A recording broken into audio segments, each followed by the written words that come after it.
আসসালামু আলাইকুম, প্রদূষণ স্টাইল কুকিংয়ে আপনাদের স্বাগতম। আজকে আমি রান্না করব গ্রামের টাটকা লাল শাক। আর এই শাক কার অঞ্চলে কী নামে ডাকে অবশ্যই জানিয়ে যাবেন। প্রথমে আমি শাকগুলোকে কেটে নিয়েছি, এখন ভালো করে ধুয়ে নেব।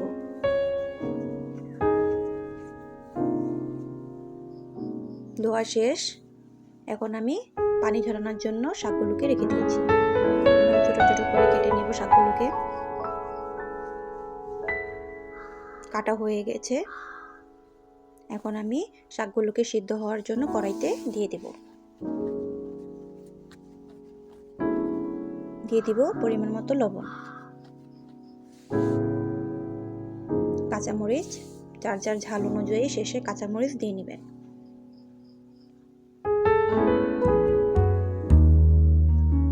এখন আমি কেটে রেখেছিলাম পেঁয়াজ আর রসুন, ওগুলো আমি শাকের মধ্যে দিয়ে দিব।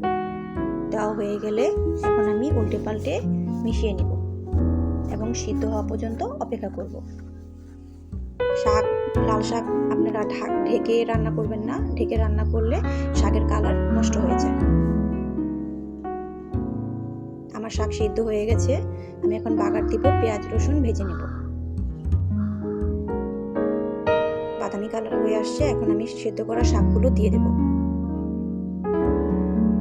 ততক্ষণ পর্যন্ত রান্না করতে হবে যতক্ষণ পর্যন্ত পানিটা শুকিয়ে না আসে।